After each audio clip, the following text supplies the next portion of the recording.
Bonjour à tous et à toutes et bienvenue dans cette grande émission. Bienvenue en direct sur Télé Nantes, en direct sur France Bleu Loire-Océan et en streaming sur presseocéan.fr et en live sur Facebook, sur la page de Télé Nantes aussi. Vous le savez maintenant, c'est pour ça que vous êtes là avec nous. Vos 3 médias locaux se sont associés pour vous proposer ce grand débat consacré au projet d'aéroport à Notre-Dame-des-Landes. Vous le savez, le 26 juin prochain, tous les électeurs de Loire-Atlantique, et ils seront précisément 967 500, seront appelés aux urnes pour répondre à une question très simple que vous découvrez maintenant. Êtes-vous favorable au transfert de l'aéroport de Nantes-Atlantique à Notre-Dame-des-Landes? Réponse oui ou non. Voilà, une question simple, une réponse a priori simple, et pourtant le sujet, lui, ne l'est pas, en tout cas depuis des années, peut-être même des dizaines d'années. La question fait débat entre ceux qui soutiennent ce projet de transfert et ceux qui le refusent. Merci, mais beaucoup, pardon, sont ceux et celles, et c'est ça qui est important dans cette émission ce soir, c'est qu'il y a beaucoup de gens, peut-être vous, qui nous regardez ou qui nous écoutez, des gens qui ne savent pas ou qui ne savent plus quoi penser de cette idée de transfert. Alors cette émission ne poursuit qu'un seul objectif, vous donner des clés et vous aider à y voir plus clair. Autour de moi, vous l'avez vu, il y a du monde. À ma gauche, Anne Patinec. Bonsoir. Bonsoir Anne. Anne, journaliste à France Bleu Loire-Océan. Et puis à ma droite, Jérôme Glaise. Bonsoir Jérôme. Bonsoir Cécile. Vous êtes le rédacteur en chef de Presse Océan. Frappe est là avec ses crayons, ses feutres affûtés. Frappe, dessinateur de presse qui va rythmer nos échanges, nos débats de ces dessins. Alors à la radio c'est moins pratique, mais on essaiera de vous en raconter de ces dessins. Nous avons 1h30 pour aborder les grands thèmes liés à ce projet. La sécurité, le coût, l'emploi, l'environnement, la ZAD et puis d'autres thèmes qui interviendront également. Nous entendrons des questions d'habitants et puis nous relayerons les vôtres via Twitter. Et pour cela, eh bien, vous pouvez intervenir avec le hashtag débat NDDL. Beaucoup d'invités vont se succéder dans cette émission, mais il y en a 2 qui vont nous accompagner tout au long des débats. Ils incarnent à eux tout seuls quasiment la lutte depuis un sacré bon bout de temps. Et vous vous en doutez, eh bien, ils ne sont pas tout à fait d'accord. Tout d'abord, Françoise Verchères, ancienne maire de Bouguenais, ancienne conseillère générale, coprésidente du CEDPA, le collectif d'élus contre le projet d'aéroport. Bonsoir. Bonsoir. Et merci à vous d'être là. Et puis Alain Mustière, ancien président de la CCI, la Chambre de commerce et d'industrie, et aujourd'hui président de l'association des Ailes pour l'Ouest, qui défend donc le projet de transfert. Bonsoir Monsieur Mustière et merci d'être là. Tous. Merci à vous deux vraiment et puis à tous les autres invités d'avoir accepté notre invitation. Pour commencer, si vous voulez bien, avant de vous entendre, je vous propose une petite plongée dans l'histoire, sur l'historique de ce projet de transfert, parce que ça ne date pas d'hier, on vous l'a dit. Regardez, c'est un reportage de Denis Vanier. L'histoire du projet le plus controversé du département débute au siècle dernier. 1965, le général de Gaulle est au pouvoir et le FC Nantes vient de remporter son premier titre de champion de France.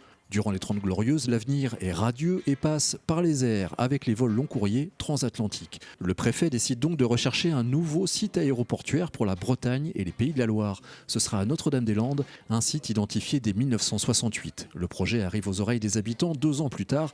Des agriculteurs créent un premier mouvement d'opposition en 1972. 1974, c'est la naissance de la ZAD, zone d'aménagement différé, le début d'une longue mise en sommeil de ce coin de bocage.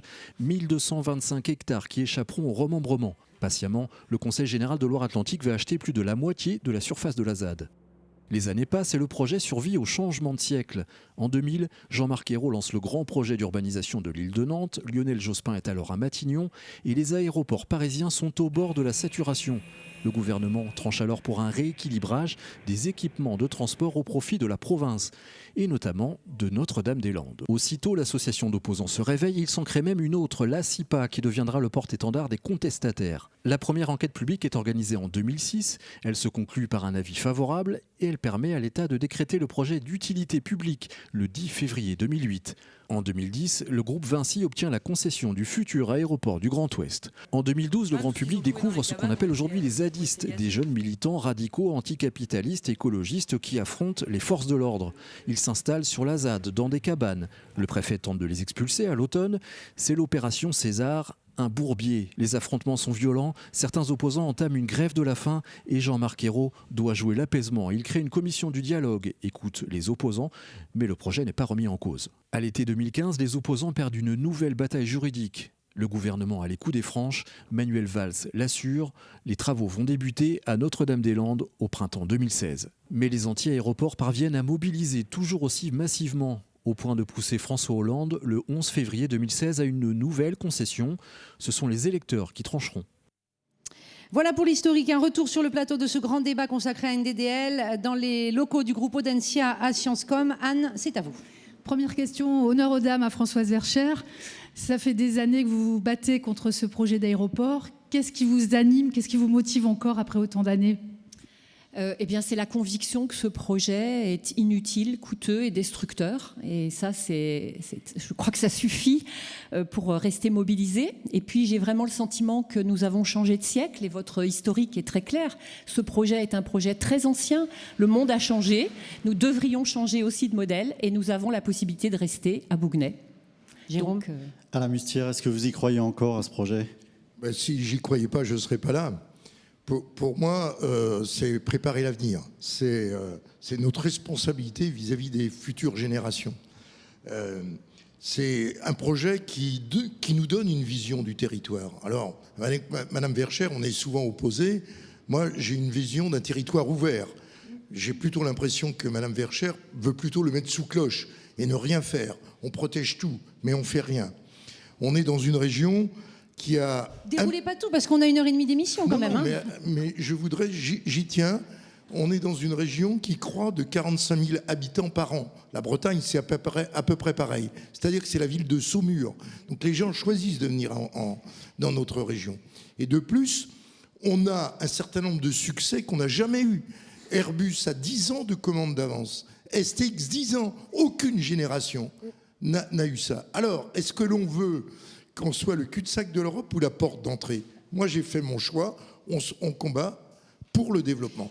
Et juste parce que la question portait aussi sur vos engagements, autant d'années de lutte, il y a quand même cette chose qui vous rassemble. En ça, vous vous ressemblez tous les deux, c'est que vous ne lâchez rien. Bah si, c'est vrai quand même, vous occupez le terrain. Et vous n'avez pas l'air usé de ça.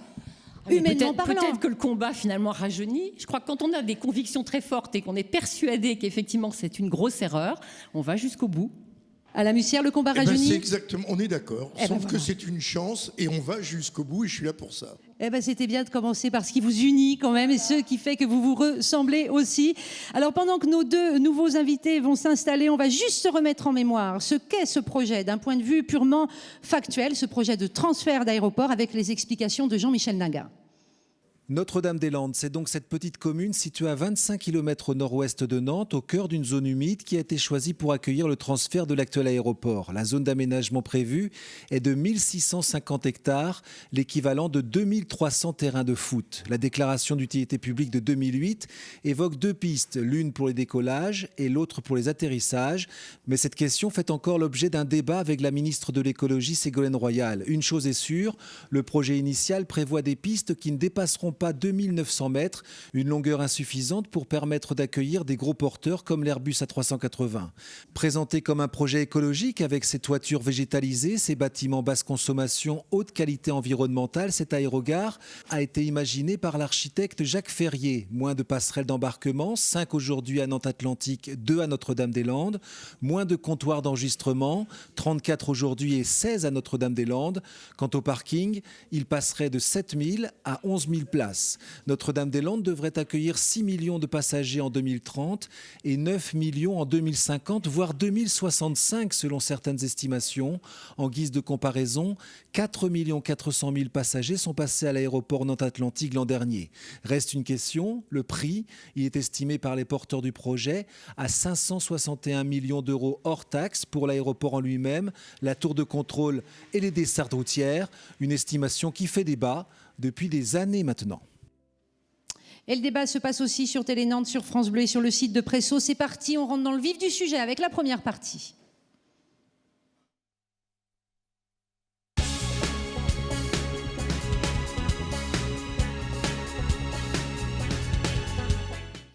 Pourquoi le transfert? Et pour cela, nous aurons rejoint Jean-François Gendron, le président de la CCI, et Dominique Bochet, président de l'Accent, l'association contre le survol de l'agglomération nantaise. Alors, je vous entends déjà grogner, vous qui nous regardez, nous écoutez. Oui, cette première partie est déséquilibrée, mais d'autres parties seront déséquilibrées dans l'autre sens. Sachez que nous chronométrons les temps de parole des partisans et des opposants du projet, d'abord parce que le Conseil supérieur de l'audiovisuel nous y oblige, et puis on l'aurait fait de toute façon parce que le débat est suffisamment important pour ça. Jérôme. Oui, Jean-François Gendron, quand vous croisez quelqu'un qui n'a jamais entendu parler de ce projet, qu'est-ce que vous mettez en avant comme argument ultime pour le convaincre d'être favorable à ce projet d'aéroport? Bonsoir. Je lui dis, je pense développement durable et développement économique. Et à ce titre, je pense mondialisation, attractivité, alors c'est des gros mots pour certains, hein, mondialisation, attractivité et écologie et développement durable. C'est-à-dire qu'il faut lier les deux et ne pas opposer l'un à l'autre. Nous avons, vous m'avez invité en tant que président de la Chambre de commerce, donc pour parler du monde économique. Nous avons, Alain Mustier l'a dit, nos prévisions de commandes dans différents secteurs. Nous avons aussi des milliers d'entreprises, de PME, PMI, qui ont besoin de signaux forts, soit celles qui sont déjà sur le territoire et qui continuent de se développer, soit celles qui veulent venir ici sur notre territoire, en plus des 1% d'habitants supplémentaires par an. Dans les signaux forts, qu'est-ce qu'il y a? Il y a une nouvelle gare, il y a un nouvel hôpital, il y a un déplacement de l'aéroport, parce que ce sont des bouts d'attractivité qui comptent beaucoup et qui sont forcément générateurs d'emplois.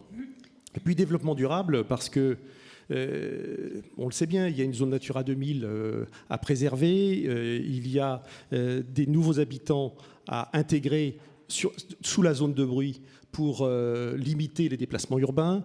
Il y a 17 000 hectares d'un périmètre de protection au nord de l'agglomération qui seront une zone verte, etc., etc. On a un petit tweet, si vous voulez bien, qu'on va regarder tout de suite, avec le hashtag débat NDDL. Des tweets arrivent et vont nous permettre d'avancer dans le débat. C'est sur l'État qui ne soutiendrait pas le projet. Pour tout vous dire, j'ai du mal à le lire, le tweet, il est un petit peu loin de moi. C'est l'État qui ne soutiendrait pas le projet. Et voilà, c'est la première fois que l'État porteur d'un projet ne le soutient pas vraiment. C'est ce que nous dit Twitter.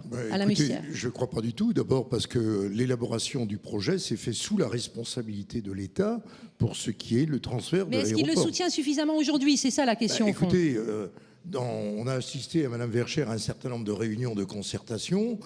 C'est l'État qui les menait. Il y a la commission du débat public qui a été organisée par l'État et cette consultation est organisée par l'État. Donc la question nous est renvoyée à nous parce que l'État n'a pas pris les décisions de la réalisation, mais c'est l'État qui a la responsabilité du dossier. C'est l'État qui a attribué la concession à Vinci. Ce qui est scandaleux, c'est que l'État nous demande si on doit appliquer la loi ou pas. C'est quand même assez extraordinaire. Ça, vous faites allusion à la consultation. Oui, bien sûr. Consultation d'ailleurs, pas référendum. La consultation ne demande pas si on applique la loi. La consultation pose la question à la population de savoir si elle est pour un transfert. Et d'ailleurs, on pourrait s'arrêter sur le mot transfert, puisqu'en fait, la concession prévoit quand même que l'aéroport restera à usage restreint, l'aéroport de Nantes-Atlantique. Donc voilà, moi j'entends M. Gendron parler de signaux d'attractivité, mais c'est comme si on n'avait pas d'aéroport. Je rappelle qu'on a un aéroport international, 90 destinations, dont vous avez d'ailleurs, que vous avez géré pendant de longues années, la Chambre de commerce. Et donc il n'y a pas de problème, nous ne sommes pas le cul-de-sac du monde. Nous avons un aéroport, il peut être optimisé, optimisons-le. Si on en revient à la première question de Jérôme sur les raisons suprêmes qui fondent ce projet, on pourrait demander à Dominique Bauchet, la vôtre de raison suprême, c'est quoi ? La mienne, c'est celle de l'ensemble des élus qui se sont succédés et qui ont effectivement soutenu ce déplacement de l'aéroport pour deux raisons simples. Quand vous regardez la situation de Nantes-Atlantique, Nantes-Atlantique se trouve à 6,5 km du centre-ville de Nantes. Alors en voiture, c'est long, 6,5 km. En avion, c'est très, très court. Et en plus, il est tout proche du bourg de Saint-Aignan-de-Grandlieu, aux alentours d'1,5 km. Le maire de Saint-Aignan sera là tout à l'heure, voilà. d'ailleurs. Donc, évidemment, sa situation pose problème, puisque l'orientation de la piste fait que, automatiquement et systématiquement, cette agglomération est survolée. C'est un problème de sécurité, vous dites ? C'est un problème de sécurité, mais surtout un problème de nuisance sonore et environnementale. Bien évidemment, puisque les avions survolent à basse altitude régulièrement une agglomération qui est quand même composée de 620 000 habitants. C'est pour nous la seule vraie solution pour concilier à la fois le développement de l'activité aéronautique et le développement de l'agglomération. Je rappelle que Nantes Atlantique a la meilleure progression des aéroports régionaux en France. En termes de trafic? En termes de trafic passager, il a 5 ans d'avance sur les prévisions de la DUP, alors, qui à l'époque étaient très fortement contestées par les opposants à cet aéroport. Justement, on a une question d'un habitant sur cette question de trafic. Regardez.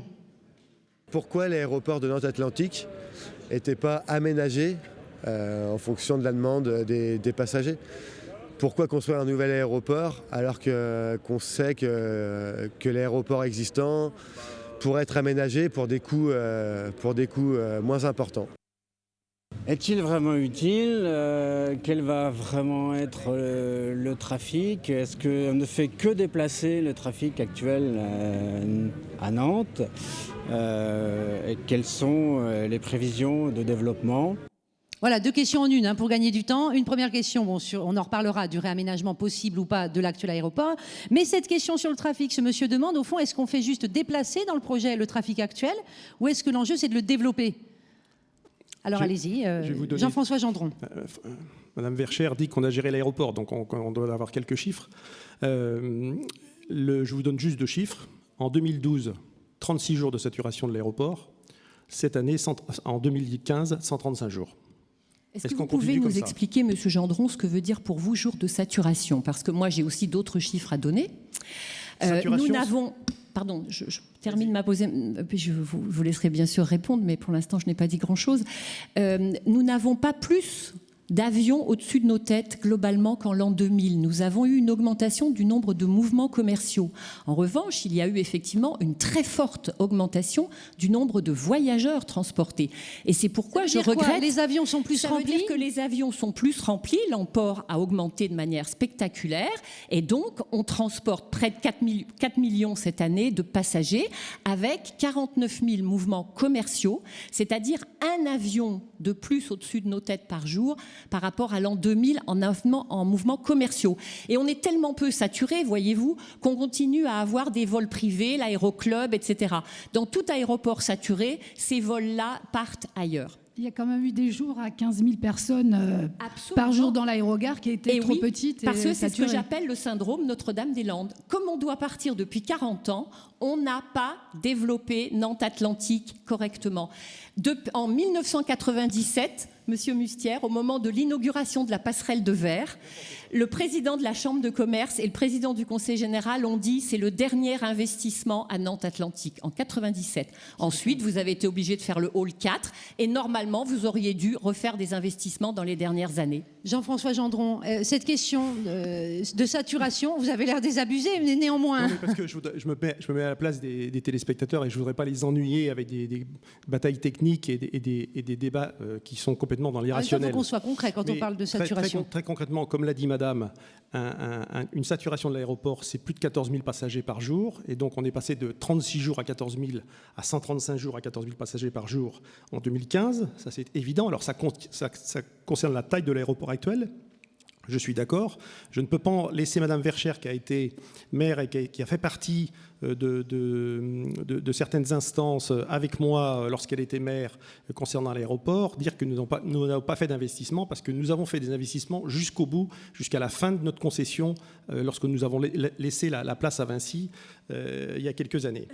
Je voudrais simplement rappeler par rapport au nombre d'avions que bien sûr les avions sont plus importants, mais les avions, et c'est pour ça que je rentre un peu dans le technique, ont aussi beaucoup moins de trains d'atterrissage qu'un 747 il y a quelques années. Et donc aujourd'hui, la piste ne peut pas, dans son état, accueillir des avions à pleine charge ou au décalage ou à l'atterrissage. Alors on va me dire, il n'y a qu'à refaire la piste. Mais si on refait la piste, si on agrandit l'aérogare, si, tout en maintenant le survol sur Nantes, tout en maintenant les nuisances, combien ça va coûter? Moi, j'aime préférer que, vu de Bougnay, on se batte contre les 3 milliards d'euros qui ont été dépensés pour la ligne LGV Rennes-Le Mans, avec des tas de défrichage à la clé que pour un malheureux aéroport qu'on va déplacer comme on le fait dans toutes les villes du monde. Le coût, on y reviendra parce que c'est un point de désaccord important. Les chiffres ne sont jamais les mêmes. Je Jamais. voudrais simplement dire à Madame Verschère qu'en 97, sur une publication que j'ai là, elle déclarait que les 4 millions de passagers seraient obtenus en 2036. Mais vous avez toujours. Mais sur ce projet, excusez-moi, j'arrête là. Vous avez 20 ans de retard. Mais non, monsieur comme Mustier, sur le reste. moi je sais reconnaître une erreur. En 1997, ni vous ni moi n'avions prévu le développement des low cost. Soyez honnêtes, personne n'avait prévu le développement spectaculaire des compagnies à bas coût qui ont. Mais je ne dis pas le contraire. Donc, effectivement, nous avions pensé que nous n'atteindrions pas 4 millions de voyageurs. Mais maintenant, on y est. Là, donc, il faut bien débloquer une situation. Bien sûr, mais nous avons 4 millions de voyageurs et l'aérogare peut être agrandi, car le problème de la saturation, c'est dans le rapport des inspecteurs de Ségolène Royal. Il n'y a pas de saturation à cause de la piste. Il y a saturation de l'aérogare, donc il y a la place pour construire à nouveau à Bougnay. Faisons-le. C'est ça l'économie et c'est ça allier l'écologie et l'économie. Françoise Verschère, Jean-François Gendron a posé la question du coût d'une extension. Alors il y a tout un débat de chiffres, là encore, sur le coût d'une extension, d'un agrandissement de l'aéroport actuel. Quel est votre chiffre à vous et sur quoi on peut s'entendre là-dessus? Parce que très franchement, on n'y comprend plus rien au bout d'un moment. Vous avez raison de ne rien y comprendre. Et d'ailleurs, les inspecteurs de Ségolène Royal ont demandé une expertise indépendante tierce entre notre proposition et celle de la Direction générale de l'aviation civile. C'est bien signe qu'il y a un petit souci. Donc nous disons clairement qu'en imaginant un aéroport à 9 millions de voyageurs, donc je vais au taquet de ce que vous imaginez pour Notre-Dame-des-Landes, et uniquement sur l'aérogare, la piste et les parkings, pour nous, rénover Nantes Atlantique, c'est 4 fois moins cher. Et je ne parle pas de tout ce qui est autour de l'aéroport à déplacer. Voilà. Alors, Dominique Bauchet. Là, on est sur des débats techniques où on s'affronte régulièrement et où nous ne sommes pas d'accord sur les chiffres. Moi, je voudrais rappeler une chose, c'est que la situation, j'y reviens, la situation de l'aéroport actuel fait que il n'y aura aucune solution, si l'activité est maintenue, pour régler le problème des risques et des nuisances sonores. Au niveau des risques, je rappelle quand même que les statistiques indiquent que près de 70% des accidents ont lieu dans les phases de décollage et d'atterrissage. Mais il n'est pas classé Or, dangereux, il se l'aéroport. trouve que ces phases-là se situent au-dessus de notre agglomération, une belle agglomération de 620 000 habitants quand même. Mais la DGAC n'a pas la Direction générale de l'aviation civile ne le classe pas comme dangereux, l'aéroport de Nantes. Je ne dis pas que l'aéroport en lui-même est dangereux. Je compare les statistiques d'accidents d'avions et le fait qu'ils se produisent au moment des atterrissages et des décollages. Nous espérons bien qu'il n'y aura jamais d'accident. Mais je vous rappelle quand même qu'en 2004, on a frôlé la catastrophe avec un avion de la compagnie égyptienne, de la Luxor Air. Les risques et les nuisances, ça devient une catastrophe. Si jamais l'activité de Nantes Atlantique est maintenue, quelles seront les conséquences ? C'est la disparition progressive de Saint-Aignan-de-Grandlieu. C'est le gel de quartiers à Bougnay, à Rezé et à Nantes. Là, on est sur le C'est développement l'impossibilité à rénover le centre-ville de Nantes jusqu'au bas de la rue Paul Bellamy. Sur l'argument de la sécurité, si vous voulez bien, Françoise Verschère va répondre. À Monsieur Bauchet, parce que vous avez parlé du bruit et de la sécurité, qui sont deux arguments émotionnels que je comprends, parce que comme tout le monde, personne n'a envie de voir un avion tomber. Et comme tout le monde aussi, je préférerais que les avions ne fassent pas de bruit, ils soient tous des planeurs. Bon, ça n'est pas la réalité. Mais sur votre site, Monsieur Bauchet, vous citez le directeur d'Airbus, vous le citez, et vous dites, il dit, les avions du futur causeront moins de gêne qu'une mobilette. C'est étonnant que vous ayez mis ça sur votre site, mais c'est vous qui le mettez. Alors, sur les questions de bruit, je pense que nous devons pouvoir vivre correctement avec un aéroport. Quant aux questions de sécurité, alors si on doit déplacer les aéroports qui survolent des zones habitées, il faut déplacer d'abord Toulouse, il faut déplacer Marseille, il faut déplacer Nice, car dans tous ces cas-là, on survole plus de gens. Les chiffres sont là. Et je ne parle pas ni d'Orly ni de Roissy, évidemment. Jean-François Gendron. Oui, moi je voudrais juste replacer le débat sur l'aménagement du territoire. Est-ce qu'on peut faire confiance, pour une fois, aux collectivités locales et à nos élus, qui sont tous d'accord pour le déplacement de cet aéroport et qui ont pensé aménagement du territoire. Ne parlons pas de problèmes de crash test d'un avion, etc., même si, bien sûr, ça peut arriver. Mais ne parlons pas de cela. Mais parlons sérieusement de ce que peut être notre développement de ce territoire qui n'arrête pas d'être dynamique en termes économiques et en termes d'habitat, qui attire des touristes de plus en plus loin, lorsqu'il n'y a pas de zadistes qui défilent dans Nantes. Et donc, il faut absolument qu'on libère des espaces, et on a cette opportunité de pouvoir le faire. L'aéroport de Genève, qui n'a qu'une seule piste et qu'on cite souvent en disant « mais à Genève, tout se passe bien ». Sauf qu'à Genève, les gestionnaires de l'aéroport, s'ils pouvaient déménager, mais ils le feraient tout de suite. Parce qu'ils ont des contraintes énormes aujourd'hui. Nous refusons aujourd'hui des avions et des vols d'avions parce qu'on ne peut pas atterrir dans la journée et que la nuit, c'est très compliqué. On voit un tweet qui vous interpelle, Françoise Verschère. Madame Verschère veut agrandir l'actuel aéroport au détriment du lac de Grandlieu. Étonnant pour une écologiste. Écoutez, si on pouvait au moins ce soir tordre le cou à cet argument du lac de Grandlieu, on aurait fait un grand pas dans la vérité. Alors en vérité, on va y venir, on aura toute une partie sur l'environnement, mais le tweet tombe maintenant, donc vous le répondez en 10 secondes. La question, mais c'est très facile, la question du lac de Grandlieu et la question de la qualité de l'eau. Voilà, les deux études scientifiques qui ont regardé la question de l'impact de l'aéroport sur le lac de Grandlieu en déduisent qu'il n'y a aucun impact de l'aéroport sur le lac. Le problème du lac, c'est un problème de pollution urbaine et éventuellement de pollution agricole, donc liée à l'eau. Voilà la vérité. Donc on arrête de parler du lac de Grandlieu. Il y a de bons arguments à prendre, sans doute, mais pas celui-là. Celui-là, c'est comme si vous me disiez que le soleil tourne autour de la Terre. Eh bien non. Malgré ce que je vois, c'est la Terre qui tourne autour du Soleil. Et bien qu'effectivement on puisse avoir spontanément l'idée que les avions gênent les oiseaux, non, les avions ne gênent pas les oiseaux du lac de Grandlieu. On va y revenir largement, mais évidemment, oui, Monsieur Mussière, vous êtes obligé de répondre un petit peu. Oui, je suis obligé de répondre parce que les règlements européens, on est dans une zone Natura 2000 et on est touché par la loi littorale. C'est-à-dire que tout projet d'agrandissement de l'aéroport ne peut pas faire fi de Nantes Atlantique, ne peut pas faire fi de cette réglementation. Et on va toucher là à un sanctuaire que l'Europe ne voudra pas qu'on le touche. Mais Monsieur Mussière, l'aérogare n'est pas sur le lac de Grandlieu, ni même sur la commune de Saint-Aignan. Il y a une piste. Vous n'oubliez pas qu'il y a une piste, madame. La piste doit être prolongée de 100 mètres au maximum. Et la DREAL, le service de l'État, a dit qu'il n'y aurait pas d'impact sur le lac. Je n'y peux rien, ce n'est pas moi qui le dis. Je ne suis pas d'accord avec vous. Vous n'êtes pas d'accord avec les scientifiques? C'est un peu le principe d'un débat, de ne pas être d'accord en même temps. Donc, pour terminer cette première partie, Jean-François Gendron. Oui, moi j'aime beaucoup les oiseaux, mais je voudrais revenir sur un point qui me paraît important, c'est les 6 millions d'habitants de Bretagne-Pays de la Loire et le PIB de cette belle région Bretagne-Pays de la Loire qui est de 193 milliards d'euros. Alors ça doit parler. Et est-ce que nous avons le droit, dans ce périmètre de Bretagne-Pays de la Loire, d'avoir à minima pour se déplacer un équipement digne de ce nom pour ce grand territoire? Merci Jean-François Gendron, ça clôture cette première partie. Merci à Dominique Bauchet d'avoir été avec nous. Cette fois-ci, on va parler économie encore plus que ce qu'on a fait jusqu'à présent.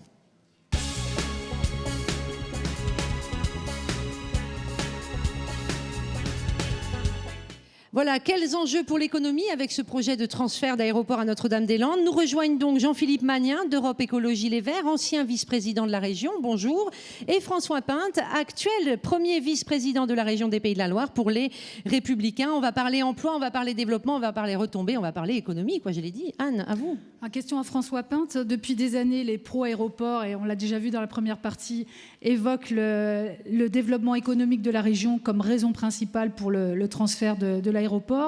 Est-ce que ça veut dire, s'il n'y a pas de transfert de l'aéroport, le développement économique de la région s'arrête comme ça, subitement ? Ce qui est certain, c'est que cet aéroport est un atout pour cette grande région. Tout le monde aujourd'hui reconnaît qu'on est dans une compétition des territoires. On voit que Bordeaux va avoir demain un TGV à 2 heures de Paris. On voit que Bordeaux a déjà plus de destinations, son aéroport a plus de destinations que celui de Nantes.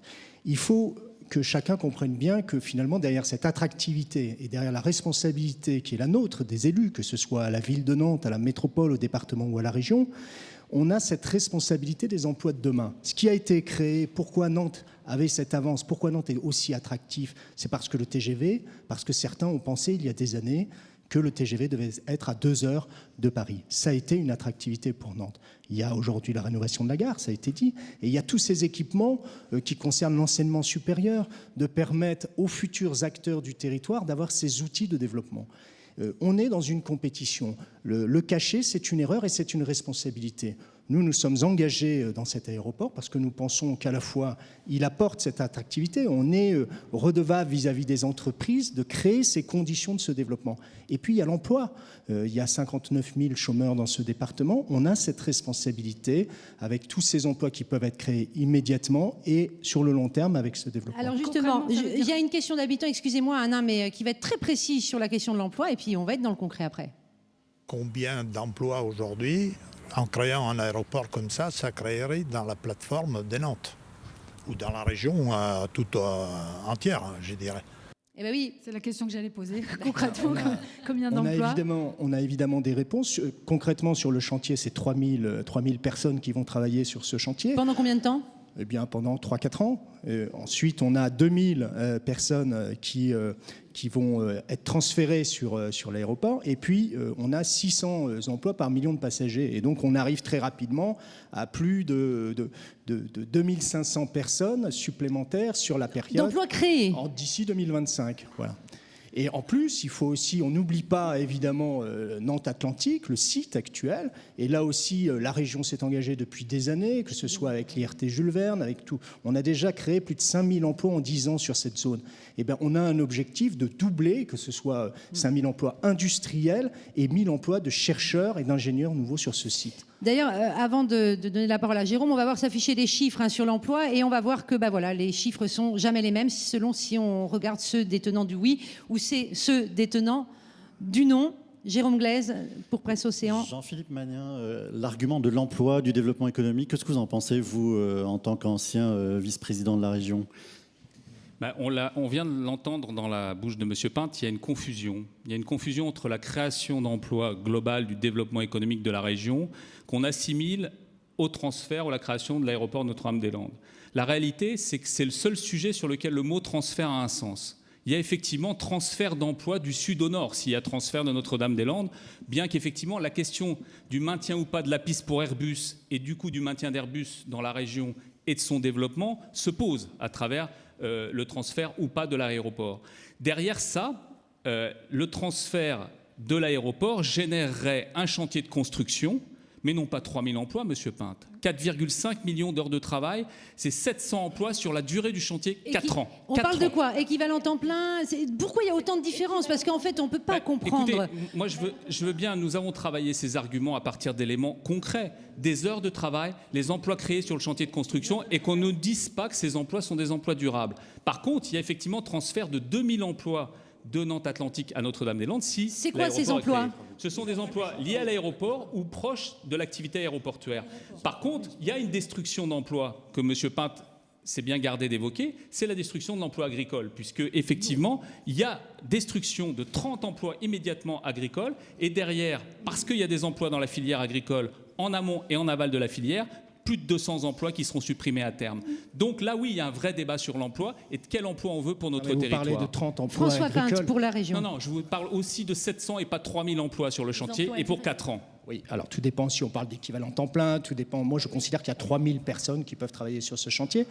Ce ne sont pas des créations, Monsieur Pinte. Mais c'est bien sûr, c'est des personnes qui vont travailler sur ce chantier, que ça va créer de l'activité. C'est de l'activité, on est bien d'accord. L'activité n'est pas parce que une création si vous n'avez d'emploi. pas d'activité, Madame Verchères, si vous n'avez pas de commande, vous n'avez pas d'emploi. Tout à fait, mais il faut que les choses soient claires, parce que création d'emploi, ça veut dire un emploi qui n'existait pas et qui apparaît. Or, dans les grands chantiers, vous savez très bien que les grosses entreprises viennent avec leur personnel, puis de cascades de sous-traitance en sous-traitance. S'il n'y a pas de commande, il n'y a pas d'emploi. Et c'est pourquoi je suis d'accord avec vous. Il faut de l'activité. Et de l'activité, c'est un bon chantier d'optimisation de Nantes Atlantique. Et avec les gains financiers, avec l'argent qu'on ne dépensera pas, on crée de nouveaux chantiers avec de l'emploi et de l'activité. Mettez-vous un instant à la place de ceux et celles qui nous regardent ou qui nous écoutent. L'emploi, c'est un thème majeur et qui inquiète et qui soucie. Donc, il faut qu'on soit prêt précis sur de quel emploi on parle, emploi pérenne ou pas. Et là, objectivement, on n'y comprend rien. Je vous le dis très clairement. Excusez-nous, mais nous parlons d'emploi pérenne quand on parle rien. de 700 équivalents temps plein sur ce chantier de construction, alors que quand vous dites 3000, nous ne sommes pas sur de l'emploi pérenne. Nous sommes sur une durée de chantier de construction de 4 ans. Alain Mustière, pour les aides pour l'Ouest. La confusion est là, si vous C'est permettez. 560 millions d'investissements. C'est de l'investissement. Ça veut dire que des entreprises vont venir travailler avec leurs salariés sur le site. C'est ça qui va être investi dans la région. Voilà. Et automatiquement, ça a une répercussion sur l'emploi. Ça n'est pas de la création d'emplois, vous avez raison. Jérôme Glaise, pour Presse Océan. Oui, mais ça n'est pas de la création d'emplois.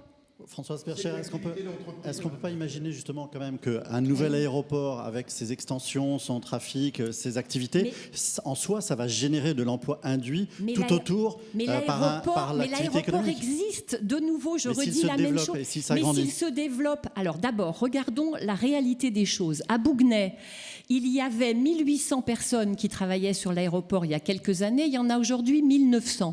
Donc on n'est même plus, la courbe de croissance n'est plus parallèle entre les emplois créés et le nombre de voyageurs transportés.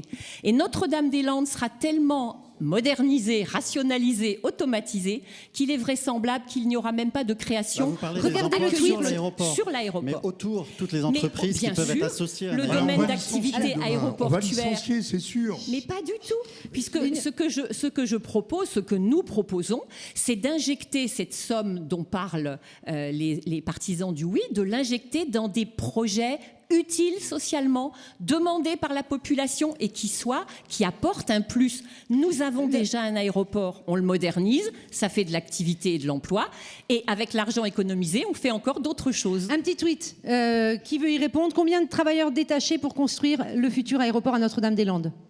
Je vous regarde, François Pinte. Non, mais écoutez, la réponse, on peut la reprendre sur la ligne LGV, où 80% de la population, et selon une étude, était locale. Donc on est sur des travailleurs qui sont des locaux à très grande majorité. Donc voilà, c'est la réponse qu'on peut apporter. Simplement sur le coût, peut-être, parce que on est en train de nous dire qu'il y a des économies sur le réaménagement de Nantes Atlantique. Moi, je ne fais pas du tout la même analyse sur ce réaménagement. Moi, je suis un élu qui est en responsabilité des finances de la collectivité de la région. Bon. Ma responsabilité par rapport aux générations futures, c'est évidemment de prendre ce débat en considération. Et quand je vois qu'aujourd'hui, on est traité de gaspilleur au travers de vos affiches, moi, ça m'interpelle. Pourquoi des générations d'élus, de droite comme de gauche, considèrent aujourd'hui que ce projet, il est justement plus économe et qu'il est ambitieux? Eh bien, parce que quand on voit, par exemple, l'enquête qui a été faite par la DGAC, eh bien, on voit que votre projet, que vous estimiez tout à l'heure à 150-200 millions d'euros, il est évalué par eux à plus de 800 millions d'euros. Et ça, c'est sans compter la pénalité qu'on aurait à payer à Vinci si jamais on abandonnait ce projet. Ben moi, quand je fais les additions, et je peux rajouter aussi le tram que vous rajoutez à 47 millions, eh bien, je me dis que je ne suis pas certain de trouver des économies, parce que ensuite, qui va payer?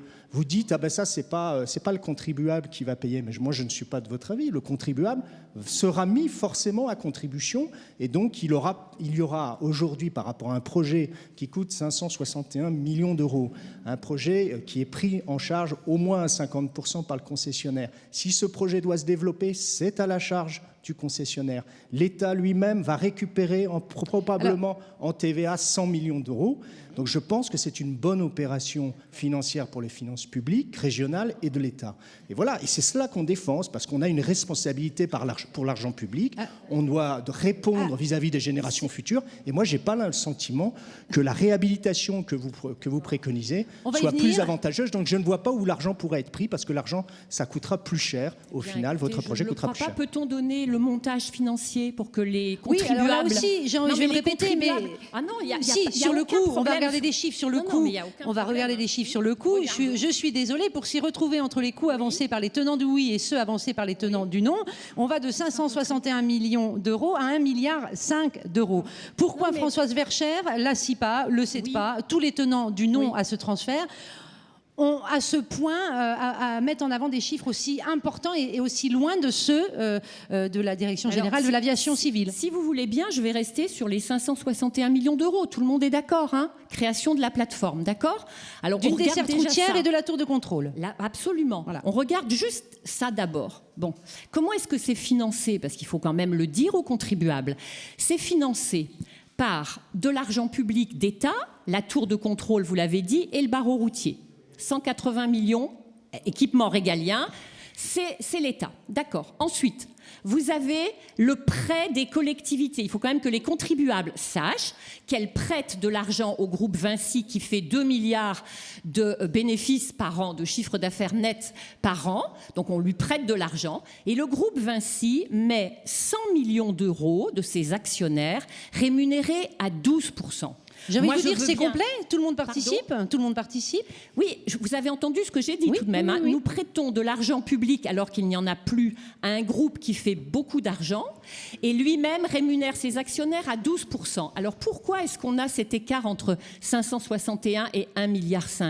Parce qu'on ne parle jamais des autres coûts qui normalement seront pris en charge par le contribuable. Le tram-train, dont on nous avait juré, Monsieur Pinte, vous êtes à la région, on nous avait juré qu'à l'ouverture de l'aéroport, il y aurait un tram-train. Investissement 150 millions d'euros. 130. Alors, 130. Eh ben, et ce qu'il faut dire... Attendez, je termine si vous non, voulez bien. Prenons point par point pour bien comprendre. expliquer. Prenons point par point. Alors, 130 vous savez millions. parfaitement que 80% de ce trafic sera fait par des personnes qui iront à destination, sur des destinations du trajet. Donc 80% sera pris. Je vous parle du barreau du tram-train avec un déficit de fonctionnement. Donc ça sera de l'argent public. C'est tout à fait faux. La liaison rapide, c'est tout à fait vrai. D'ailleurs, c'est tellement vrai que vous ne l'avez pas inscrit au budget. Ça y est, c'est fini, on est noyé. Ça fait trop de chiffres et on vous entend plus. Il y a eu des analyses très précises qui montraient que le fonctionnement du tram-train serait parfaitement équilibré. Pas du tout. Absolument. Avec un financement. Jean-Philippe Magnin pour Europe Écologie Les Verts. Françoise Verchères, s'il vous plaît. Jean-Philippe Magnin pour Europe Écologie Les Verts. Ok, pour pas tomber dans la querelle de chiffres et être lisible, il y a la question sur un projet et sur tout projet d'investissement, la question du coût global. Parce que là, ce qu'on évoque dans les 561 millions, c'est le coût de l'infrastructure.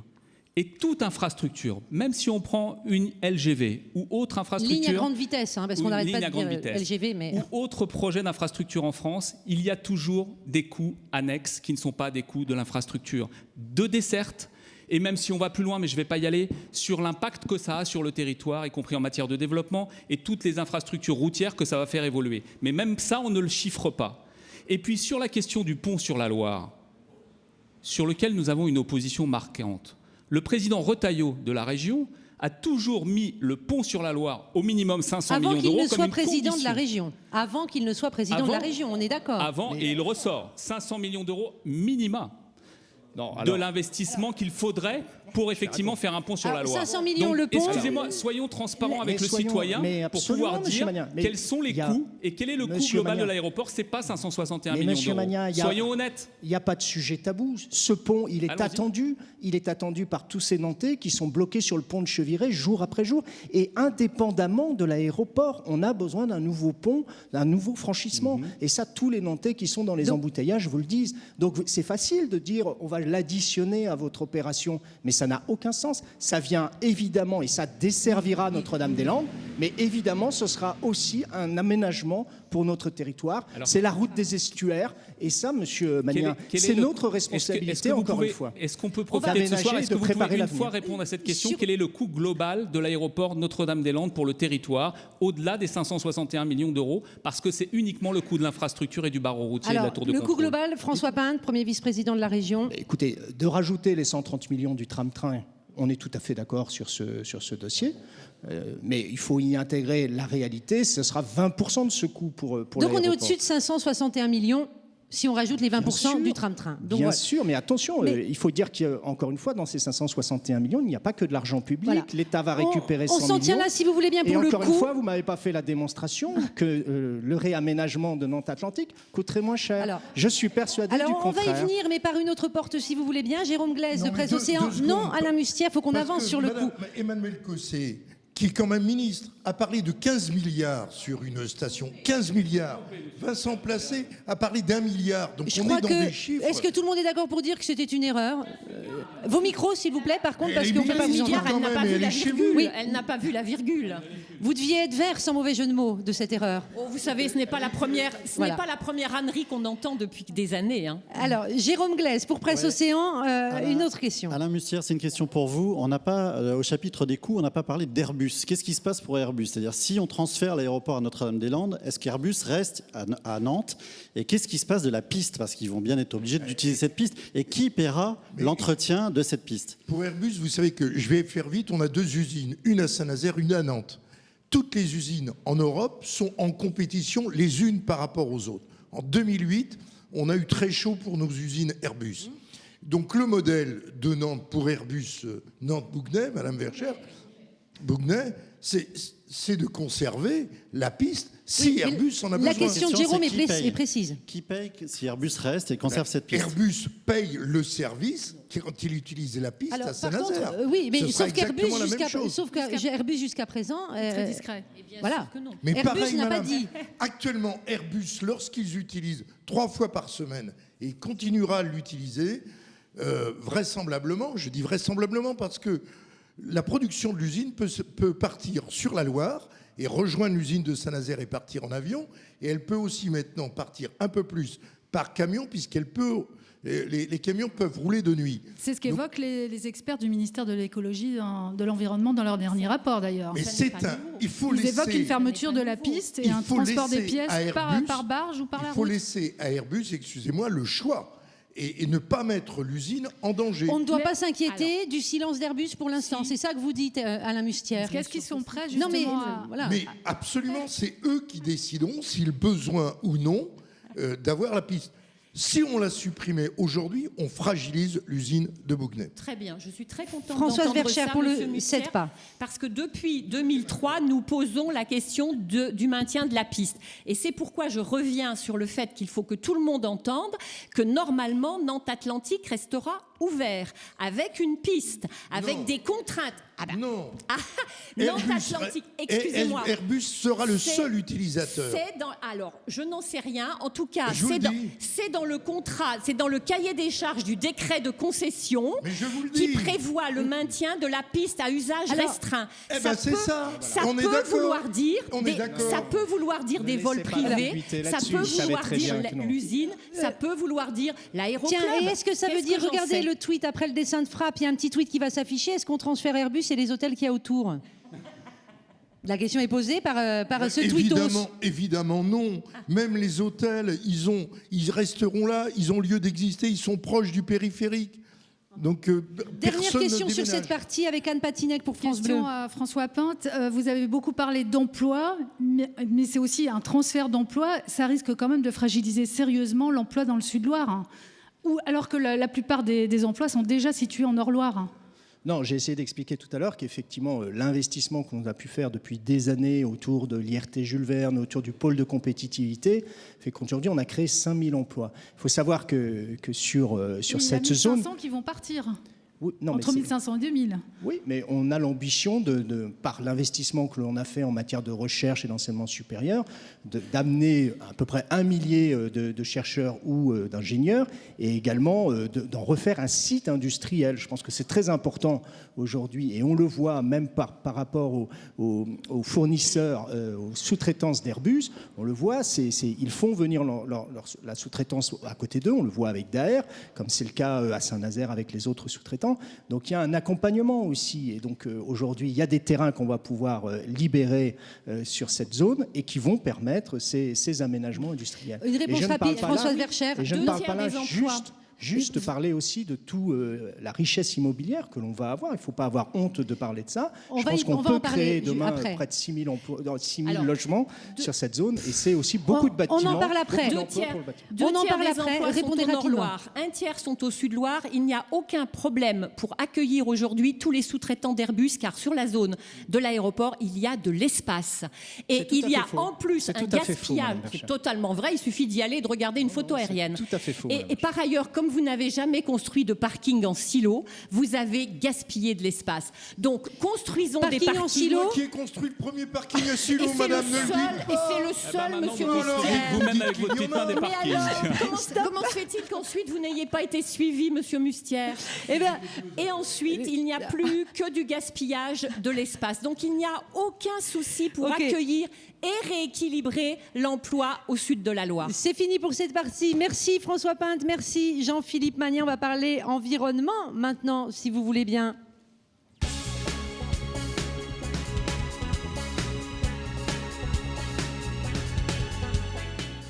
Voilà, et nos deux nouveaux invités s'installent sur ce plateau, toujours en direct sur France Bleu Loire-Océan, sur le site de Presse Océan et sur Télé Nantes, dans les locaux d'Audencia Sciencescom. Voilà, l'environnement est évidemment au cœur de ce projet, avec des mots-clés, zone humide, Natura 2000, lac de Grandlieu, voilà, entre autres. On en parle avec deux nouveaux invités. Jean-Claude Lemasson, qui est le maire de Saint-Aignan de Grandlieu. Bonsoir monsieur, merci d'être là. Et Philippe Frein, du collectif des naturalistes en lutte. Vous êtes opposé au transfert alors que monsieur Lemasson est pour. Anne de France Bleu. Philippe Frein du collectif des naturalistes en lutte. En quoi ce transfert d'aéroport serait une catastrophe pour l'environnement? Vous tirez régulièrement la sonnette d'alarme. En quoi c'est vraiment un danger? Oui, ça c'est ce qui est important à comprendre sur ce site, c'est qu'on va détruire donc le site de Notre-Dame-des-Landes. On va quand même détruire 900 hectares à terme de milieux naturels et de surfaces agricoles. Et ce site est composé à 98% de zones humides. Alors les zones humides, ce sont des zones particulières qui sont notamment en lien avec les nappes d'eau souterraines. Et bien, on peut le voir aujourd'hui, on a des défis à relever au niveau de l'environnement. Et le défi climatique et les épisodes pluvieux qu'on voit en ce moment font partie de ces défis. Il faut savoir que l'imperméabilisation des sols entraîne une accélération des ruissellements, aggrave les risques d'inondation et lorsqu'en plus on imperméabilise des zones humides, eh bien là on accentue le problème puisque la zone humide, elle, a une fonction de régulation, de ralentissement des ruissellements et joue justement un rôle de régulation hydraulique sur le territoire. C'est pour ça que ces zones humides au niveau national sont aujourd'hui protégées. Mais il faut... Voilà. Donc on a 900 hectares qui seront détruits. Oui. Ensuite, au niveau de la biodiversité, il faut savoir qu'on est sur un site assez remarquable. On a une densité de haies qui est la plus importante de la région Pays de la Loire. On a recensé plus de 200 mares, 146 espèces protégées. Donc on est sur un véritable réservoir de biodiversité. Et par exemple, on étudie la zone maintenant depuis plus de 3 années. On a recensé 5 nouvelles espèces pour la France, 10 espèces nouvelles pour la région et plus de 60 espèces nouvelles pour le département. Même nous, cette richesse nous a surpris. Il faut bien comprendre que le collectif est composé de professionnels de l'environnement et d'amateurs éclairés sur les différents domaines. Et nous avons été en effet surpris par la biodiversité et la richesse qu'on pouvait trouver sur ce site. Alors, voilà pourquoi on est en effet opposé au transfert, puisqu'il faut bien comprendre que dans la question, on a bien le transfert sur le site de Notre-Dame-des-Landes et c'est justement un très mauvais choix en ce qui concerne l'environnement. Alors pour le plaisir de nos auditeurs de France Bleu, Frappe vient de frapper en confondant naturiste et naturaliste. Donc il a montré un homme nu volant en pleine nature. Voilà. Pour répondre, pour répondre à Philippe Frein, on va passer par un tweet sur Twitter. Peut-on concilier la COP21 avec la construction d'un nouvel aéroport? Et comme ça permet peut-être à monsieur Lemasson ou à monsieur Mustier de répondre à tout ce que vient de nous expliquer Philippe Frein. Complètement, oui, c'est tout à fait compatible. Pour avoir d'ailleurs travaillé sur la COP21 à titre professionnel, je peux en tirer un certain nombre de conclusions. Je voudrais aussi répondre à ce qui vient d'être dit par M. Frein. Et bien évidemment, la biodiversité est importante à Notre-Dame-des-Landes. Elle est importante parce que l'homme n'y est pas intervenu pendant plus de 40 ans. Non, le bocage est en place aujourd'hui parce qu'il n'y a pas eu d'aménagement foncier, il n'y a pas eu de réorganisation foncière aujourd'hui sur les terres agricoles de Notre-Dame-des-Landes, ce qui explique le linéaire important de haies bocagères qui se trouve à cet endroit, à contrario de ce que vous pouvez trouver un peu plus à l'est, un peu plus au nord, un peu plus à l'ouest de la zone Notre-Dame-des-Landes. C'est parce que ce secteur a été plus ou moins sanctuarisé, avec une convention d'usage et notamment sur le monde agricole, qu'aujourd'hui nous avons un certain nombre de haies bocagères avec une biodiversité. Moi je ne suis pas surpris de cette biodiversité telle que vous l'annoncez. J'imagine que si nous procédions de la même manière à Grandlieu, Saint-Étienne-de-Grandlieu par exemple, sur les rivages du Grandlieu, nous obtiendrons sans doute aussi un recensement un peu plus important qu'on ne le croit aujourd'hui. Et si je prends les naturalistes qui sont agnanais, qui interviennent sur notre territoire, Ils ont recensé aujourd'hui 550 espèces végétales, alors même que les naturalistes, depuis 2012, n'ont recensé que 320 espèces végétales sur les rivages de Grandlieu. Ça veut bien dire que quand on s'en occupe, quand on va jusqu'au bout des choses, on trouve effectivement des éléments, et ça, c'est assez rassurant. Philippe Frein, vous vouliez répondre? Oui, quand même. Il faut bien savoir que le site de Notre-Dame-des-Landes, évidemment qu'il y a des activités dessus, et c'est pour ça qu'on retrouve un bocage. Ce bocage est issu du déboisement des Landes, fait par les hommes, et l'agriculture, si c'est maintenu sur ce territoire, a justement permis le maintien de la biodiversité. Mais il n'a pas et été construit, donc ça n'a pas été imperméabilisé, comme vous le disiez tout à l'heure. C'est ça la particularité du site. Alors, tout de il faut même. bien comprendre qu'on est aussi sur un site extrêmement particulier. On est sur une tête de bassin versant. La tête de bassin versant, ce sont les zones amont des ruisseaux, là où on va retrouver les zones de source. On a 9 ruisseaux qui prennent naissance sur la ZAD, dont une partie de ces ruisseaux qui vont alimenter le bassin versant de l'ISAD, sur lequel il y a déjà des problèmes d'inondation, où il y a déjà de l'argent public qui est mis pour mettre en place des programmes d'action pour lutter contre ces inondations, et une incohérence quand même incroyable, on irait artificialiser en tête de ces cours d'eau plus de 900 hectares de zones humides. D'un point de vue Jérôme gestion Blaise, de l'eau, incohérent. Nous n'avons pas les mêmes calculs. Une question à Philippe Frein. Je voudrais savoir, en fait, est-ce que ça veut dire qu'on ne peut toucher à aucune zone naturelle sur le territoire pour faire du développement économique, par exemple? Est-ce que ça vous paraît totalement inenvisageable, ou il y a des zones où ça peut se faire quand même?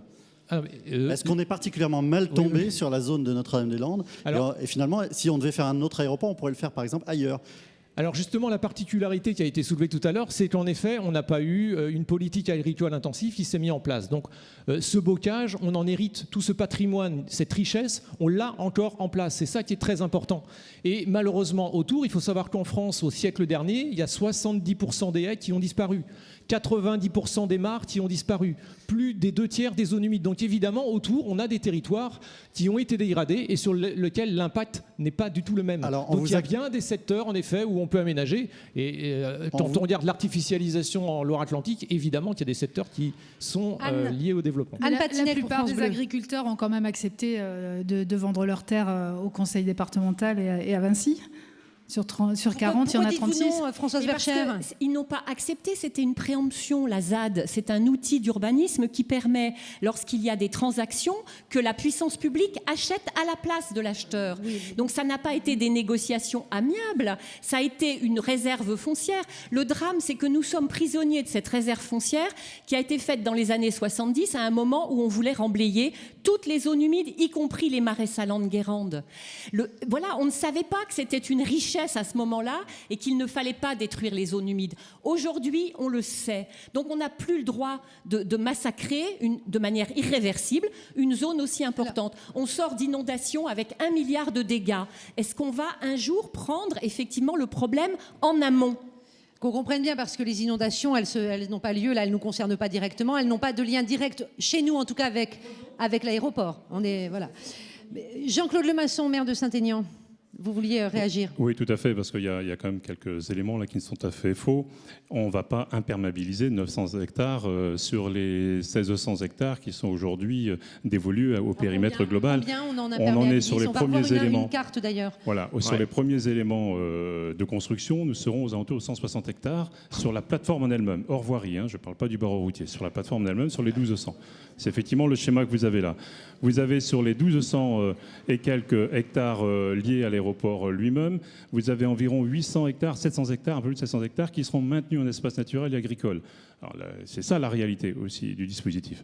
Il y a des espaces qui sont maintenus en réserve pour répondre à l'évolution du trafic éventuelle, puisque la DUP prévoit de monter jusqu'à 9 millions de passagers si nécessaire, avec des allongements de pistes. Philippe Frein, donc pour les naturalistes en lutte. Allez-y. Oui, donc juste, en effet, les 900 hectares, c'était bien à terme. J'allais pas saucissonner en effet l'impact. Il faut savoir que sur un territoire, et quand on fait une étude d'impact, ce que je pratique assez régulièrement, on ne saucissonne pas les impacts, on les cumule et on analyse vraiment l'impact global sur le bassin versant. Et là, c'est vraiment ce qu'il faut aussi bien mesurer. L'impact est très important. Et c'est vrai qu'il y a 40 ans, ce n'est pas ce qui a les été fait autonomies sur ne s'en intéressaient par pas. vos études. Ces études d'impact, c'est ce qui a été réclamé, me semble-t-il, à la France, des études d'impact globales. Complètement. On est d'accord. Et la France y répond, y a répondu, parce que ça a été d'ailleurs repris par un journal, un quotidien bien connu, Ouest France, il y a quelque temps, au mois de mars. L'Europe a indiqué à la France que, en l'état actuel des choses, le dossier est en bonne voie de régularisation. Il s'agit maintenant d'intégrer. Il est en bonne voie de régularisation. Il est donc en Attendez. infraction. C'était ça qu'on voulait rappeler. On va juste rappeler ce qu'est une étude d'impact. C'est quoi une étude d'impact, monsieur Lemasson? Allez-y, nous avons des professionnels. Parce que c'est vrai que ceux qui nous regardent ou nous écoutent, voilà. Alors, l'étude d'impact d'un projet, ça passe d'abord par un état initial. On va analyser la zone. Nous, c'est aussi ce qu'on a fait dans les naturalistes en lutte. Et on a déjà, à ce niveau-là, vu des incohérences. Il faut savoir qu'il y a, dans l'étude d'impact et le diagnostic qui a été mené, de grosses lacunes. C'est ce qu'on a mis en avant. Par exemple, il y a 40 marques qui ont été oubliées, alors que ce sont des éléments essentiels sur ce territoire. Donc, on a un diagnostic. Ensuite, un projet et donc un schéma directeur qui va être défini et on doit mesurer les différents impacts possibles sur le territoire. Donc ça, cette étude a été réalisée et il faut savoir que dans le cadre de la procédure, la commission d'expertise qui a eu lieu lors de la commission dialogue, en parallèle de cette commission, a étudié justement et a montré que ça nécessitait 2 années complémentaires d'études, chose qui n'a pas été réalisée. Donc on comprend bien que quand on se base sur un diagnostic, un état initial faux, on ne peut pas mesurer des impacts cohérents sur le site. On va devoir faire des réponses un peu plus courtes, s'il vous plaît. Un tweet est passé, mais très vite, on ne l'a pas vu, sur le bruit. Nous semble-t-il, ça rentre dans l'environnement, dans les grandes questions environnementales, le bruit. Jean-Claude Lemasson, maire de Saint-Aignan. C'est un sujet de santé publique, d'ailleurs. On parle effectivement de pollution sonore, comme de pollution atmosphérique. Il se trouve que ma commune, et vous le savez, est 1,7 km du seuil de piste au sud. Donc s'il y a prolongation, j'aimerais bien qu'on vienne sur le Grand Lieu un tout petit peu tout à l'heure par rapport à ce qui est évoqué par Françoise Verchères. Il est clair qu'aujourd'hui, nos populations, notamment au Coué, à Bougnay et à Saint-Aignan-de-Grand-Lieu en particulier, voient passer des avions à 80-85 mètres au-dessus de leur tête avec des émergences sonores à plus de 90 dB. Or, là, on est en train d'afficher, et on va les donner à l'oral, ces chiffres-là. Voilà. Là encore, personne n'est d'accord. Selon AGO, donc Aéroport du Grand Ouest, 42 000 personnes sont fortement exposées au bruit. Et selon la CIPA, 4 000. Comment on fait, là encore ? Alors, on regarde les cartes de Nantes Métropole, par exemple, puisque ce ne sont pas des cartes faites par les opposants au transfert. Et on regarde le bruit routier sur l'agglomération et le bruit aéroport. Et on voit que c'est le bruit routier qui est majeur sur l'agglomération et qui impacte des centaines de milliers d'habitants. Pourquoi est-ce qu'il y a cette différence ? Parce qu'on ne parle pas des mêmes zones du plan d'exposition au bruit.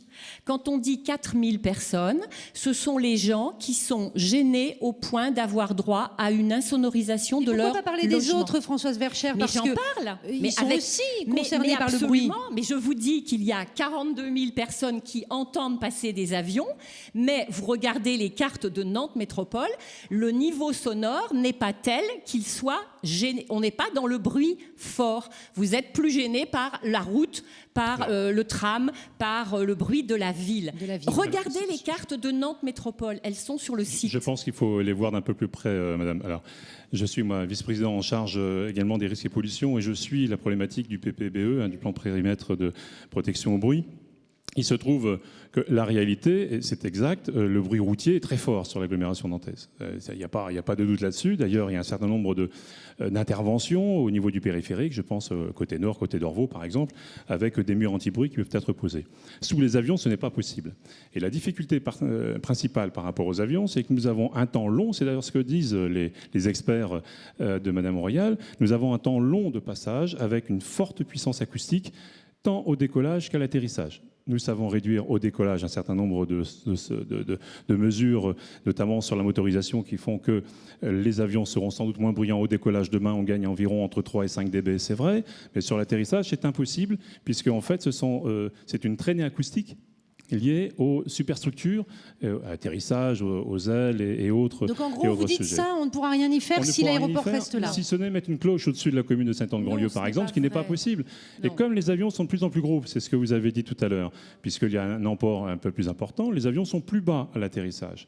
Et encore une fois, je le dis, parce que vous avez fait partie de la commission consultative de l'environnement de Nantes Atlantique, la COCORAN, avec moi, au mandat dernier. On voit avant vous, oui. Avant vous aussi, excusez-moi, je suis un peu plus jeune dans la fonction, tout au moins dans la fonction. Il se trouve que nous voyons un accroissement important du nombre de décibels à l'atterrissage aujourd'hui, et ça depuis des décennies. Et Écoutez, vous avez quitté la Coco-Anve il y a déjà quelque temps. Mais Françoise Verchères, pour le 7 pas. Allez, écoutez, moi je ne suis pas d'accord avec cette histoire, mais j'habite comme vous, monsieur Lemasson, dans la zone des Couets, donc sous les avions. Je peux vous dire qu'il y a une réelle différence entre le bruit des avions aujourd'hui et le bruit des avions il y a 15 ans. Ça fait 30 ans que je suis là. Hein. Pardon ? Ça fait 30 ans que Non, je mais, suis. eh bien, alors, moins de bruit vous avez aujourd'hui dû voir la qu'hier, en différence. gros. Le bruit baisse partout en France. Ça Et n'est on pas entend nous un qui peu le moins bien disons, aussi, avec c'est ça. la Direction générale de l'aviation civile. Le bruit des avions baisse. Maintenant, je ne dis pas, monsieur À Lemasson... technique équivalente, je suis d'accord. À Monsieur emport Lemasson, équivalent, je suis d'accord. Un embrayeur 75 fait Voilà. moins de bruit qu'un Donc, A330, nous c'est avons clair. aujourd'hui des avions beaucoup moins bruyants que hier. Et je crois, monsieur Lemasson, que vous devriez, comme nous l'avons fait par le passé, demander plutôt que tout soit mis en œuvre pour justement encore alléger la pression sur les habitants, de manière à ce qu'il y ait moins de vols la nuit, de manière à ce que les pentes de descente soient revues, de manière à ce qu'on obéisse finalement à ce que dit l'ACNUSA, l'autorité de contrôle des nuisances aériennes, qui préconise de bien vivre sous les aéroports. Une question on a la solution, Madame Verchères. Il suffit d'aller à Notre-Dame-des-Landes. Alors Et justement, le problème, il est réglé. Il y a 8500 élèves de survolés. Ah ben écoutez, Alain Mustière, je suis bien placée pour le s'il savoir. vous plaît, vous regardez cette question Twitter très simple qui a un lien avec le bruit. Est-ce qu'il y aura plus de communes survolées s'il y a transfert à Notre-Dame-des-Landes? Oui ou non? Alors là, on a quasiment une réponse simple. Non, les bourgs ne seront pas survolés. C'est pas les mêmes. Notre-Dame-des-Landes. C'est pas les mêmes qui vont voir passer les avions, c'est c'est tout. l'explication des deux pistes un peu décalées qui évitent tout survol de bourg. Mais non, vous ne pouvez pas dire ça. Ben si, je peux le Et dire. pourquoi Françoise Verchères, que M. Voilà. Mustière ne peut pas dire ça? Mais parce qu'aujourd'hui, la commune de Pau est survolée par les décollages vers le sud, et demain, la commune Non, de Boué sera ce n'est pas survolée. vrai. Ce n'est pas vrai. Ok. Si vous voulez bien, sur cette question... La commune de Pau n'est pas survolée au décollage. Alors là, c'est une faute, à mon avis, importante. du Elle est de tout. l'autre côté. C'est ce que vous dites. Avec les nouvelles trajectoires. Sûrement pas. Pau est de Mais l'autre non. côté du Oui, lac de c'est- Grandlieu. mais voyons. mais bien sûr. Vous avez dit vous-même qu'on passe pas au-dessus du lac de Grandlieu au décollage. Donc le Pau est à l'opposé de Grandlieu. Mais Allez, écoutez, justement, ils non, voient s'il vous passer plaît, des Françoise avions. Verchères. Il nous reste peu de temps sur cette partie voudrais environnement. Il revenir faut qu'on sur- parle du lac de Grandlieu, J'aimerais bien justement. qu'on parle un peu de Grandlieu parce que je Eh ben, c'est porte- pour ça que je me permets de relancer, Voilà. Monsieur Lemasson, maire de Merci. Saint-Aignan de Grandlieu. Merci beaucoup. Le lac de Grandlieu, nous dit-on, attend avec impatience que l'on transfère l'aéroport à Notre-Dame, s'il avait voix au chapitre. C'est ça, Monsieur Lemasson? Oui, enfin au moins ses habitants, la faune. Pas la même chose. Moi, je parle du lac en tant que y site compris naturel. y compris sa faune, et notamment certains oiseaux. Madame Verchères disait tout à l'heure que la DREAL elle-même évoquait que les décollages... Réelle Direction régionale de l'environnement, Pardon, voilà, merci. c'est un service de l'État. Voilà, service de l'État indiquait que en fait, les oiseaux n'étaient pas gênés, que la réserve n'était pas survolée à moins de 300 mètres. Eh bien, sachez que je vais vous contredire, puisque l'ADREAL m'a écrit à ma demande, puisque je les ai interpellés au travers le texte qui était paru chez vos confrères du Canard enchaîné, que vous avez relayé avec insistance sur les réseaux. Une note Voilà. de service de la DREAL, Et justement. très clairement, la responsable du service me répond en disant « Monsieur le maire, vous avez raison, cette note n'a pas vocation à être un document d'instruction, mais parce qu'elle ne répond pas à l'ensemble du dispositif et notamment oublie une réserve, la réserve naturelle régionale, qui est là depuis 2008. On n'évoquait que la réserve qui est là depuis 1980, la réserve nationale, mais aussi parce que un certain nombre d'espèces et de protections étaient organisées, ce qui manque énormément sur cette note. Et ce qui m'a été écrit par la DREAL au mois de mars C'est un peu dernier. pointu. Moi, je voulais faire peux vous le mettre à référence à un disposition. courrier de Loïc Marion, l'ancien directeur de la réserve naturelle du lac de Grandlieu, qui, en octobre 2015, là, écrivait au Premier Voilà. ministre en disant... Au contraire, si on enlève l'aéroport de Nantes-Atlantique, on va enlever une zone de protection autour du lac. Philippe Non. Frin, qu'en est-il? Oui, je crois qu'en effet, sur le sujet, pour comprendre, il faut d'abord écouter. Et il faut d'abord écouter ceux qui suivent les populations d'oiseaux depuis maintenant 40 ans. Loïc Marion, qui est chercheur au CNRS, qui a été directeur de la réserve pendant plus d'une vingtaine d'années, a en effet écrit au ministre et a aussi été auditionné dans le cadre de la CNDP et a expliqué qu'il n'y avait pas d'impact de Nantes Atlantique sur les populations d'oiseaux. Et au contraire, le transfert allait certainement engendrer une intensification de l'urbanisation qui, elle, allait engendrer des dérangements au niveau des oiseaux et des perturbations, notamment par rapport à la qualité de l'eau. Et je tiens quand même à montrer que c'est intéressant, le lac de Grandlieu, mais c'est pas là où il va y avoir un transfert d'aéroport, c'est bien sur le site de Notre-Dame-des-Landes. Et ce qu'on a montré, nous, c'est qu'on retrouve une biodiversité très intéressante. Par exemple, si on regarde mais les habitats... pas au niveau de celle du lac de Grandlieu. Si on prend certains secteurs, par exemple, certains aspects, si on prend les habitats naturels d'intérêt européen, il faut savoir que sur le site de Notre-Dame-des-Landes, on a retrouvé 11 habitats d'intérêt européen. Sur le lac de Grandlieu, pour comparer, puisqu'on aime bien comparer avec le lac de Grandlieu, il y a 6 habitats d'intérêt européen. Donc il faut bien comprendre que, en effet... Il faut bien comprendre que ce site de Notre-Dame-des-Landes n'a jamais été étudié et vraiment analysé à sa juste valeur parce qu'en effet, il y avait un projet depuis 40 ans. Et il est temps d'ouvrir les yeux, ce projet, il est dépassé. Vous répondez, ça sera la fin de cette partie. Oui, parce que... Jean-Claude Lemasson, maire de Saint-Aignan. D'abord parce que Loïc Marion écrivait en 1976 que l'extension de la piste en 1974 gênait les oiseaux et notamment ceux qui nichent à Bois de l'Albrandière. Bah, si, écoutez-moi. Bah, si, c'était inconditionnel et après 40 ans d'études, il a en effet analysé qu'il n'y avait pas d'impact. Et quand M. Marion écrit qu'il n'a jamais indiqué que ça gênait les oiseaux, la preuve, il avait bien écrit en 1976. Ceci étant, mais si, c'est une réalité. La difficulté, il faut qu'on conclue là. La difficulté aujourd'hui d'un éventuel réaménagement d'Atlantique, c'est que la loi littorale s'opère sur 100% du territoire de Saint-Dié-en-Grandlieu. Ça sous-entend que même pour 100 mètres d'extension de piste, il faudra passer par une enquête publique très forte, et il n'est pas certain, au regard de la loi littorale de 1986 et des dispositions européennes, que cette autorisation soit donnée. Ça sous-entend que le dynamisme de la métropole aujourd'hui, et notamment avec la Nantes Atlantique telle qu'elle est organisée aujourd'hui, ne verra pas le jour.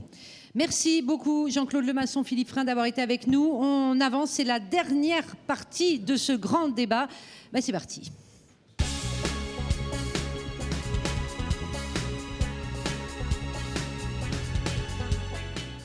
Retour sur le plateau, en direct sur Télé Nantes, en direct sur France Bleu, en suivant en streaming sur le site de Presse Océan.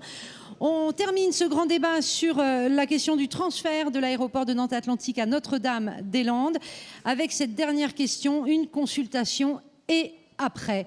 Jérôme Glaise de Presse Océan, à vous l'honneur. Oui, Jean-Paul Naud, vous êtes maire de Notre-Dame-des-Landes. Alors, le 26 juin, par exemple, si le résultat du vote, c'est oui, qu'est-ce que vous faites? Vous êtes maire de Notre-Dame-des-Landes. Est-ce que vous demandez l'évacuation de la ZAD, par exemple, puisque ça contredit la décision du peuple souverain? Alors le 26 juin, si le oui l'emporte en tant qu'élu républicain, j'accepterai effectivement le verdict des urnes. Après, l'évacuation de la ZAD, c'est du ressort de l'État. C'est pas à moi de demander. Il y a des présidents de conseils régionaux qui l'ont demandé. Le président actuel l'a demandé. Le président précédent l'a demandé, sans effet. Donc c'est pas le maire de Notre-Dame-des-Landes qui peut demander l'évacuation de la ZAD. Mais c'est quelque chose que vous souhaitez. Je pense que si le oui l'emporte, c'est à l'État de prendre ses dispositions, parce que de toute façon, si le oui l'emporte, on va se retrouver dans la situation actuelle, c'est-à-dire que la première étape pour les porteurs du projet, c'est bien l'évacuation de la ZAD. Donc c'est bien du ressort de l'État. Mais c'est quelque chose que vous souhaitez aujourd'hui, l'évacuation de la ZAD? Alors après, moi, effectivement, j'ai toujours dit qu'il y avait deux combats différents pour moi. Il y avait un combat républicain avec le CDPA, les autres associations historiques, et notamment le CDPA avec des élus pour lesquels, effectivement, on est dans un combat républicain. Pour moi, c'est très différent de certains zadistes qui sont plutôt de tendance anarchiste, qui sont plutôt sur une lutte contre la société en général. Moi, je ne suis pas sur une lutte contre la société en général, je suis sur une lutte contre un projet. Alain Mustière, pour des ailes pour l'Ouest. Écoutez, Monsieur Naud, j'apprécie votre intervention qui est très claire. On n'a pas, nous non plus, cherché à faire cette consultation ou à avoir une consultation. On trouve que dans le processus démocratique qu'il y a eu, débat public, enquête publique, des multiples commissions, au moins 3 ou 4 commissions, les majorités qui se sont emparées de ce projet, je pense qu'il y a eu un long parcours démocratique qui ont lieu. Je viens de voir que 116 maires du département représentant 85% de la population ont pris une position claire. Et en face de nous, on a quoi? On a, excusez-moi d'être un peu violent, mais un bras armé. Quand tout à l'heure, monsieur l'écologiste disait qu'il y a un certain nombre de choses d'inventaire qui... Vous parliez de qui? De Philippe Frein, le naturaliste qui vient de... Naturaliste. Voilà. Oui. Bien, non, mais c'est juste pour repréciser. Excusez-moi, pas grave. mais On il a faut vous reprécisé. dire qu'un certain nombre de travaux ont été empêchés sur le site par la violence. Des entreprises ont été menacées, des engins publics ont été brûlés. Donc on a une réalité, on a un bras armé de gens qui paraissent extrêmement sympathiques comme ça, comme Madame Vergère. Prenez votre Comme micro, cela, Françoise mais Verchères. qui sont...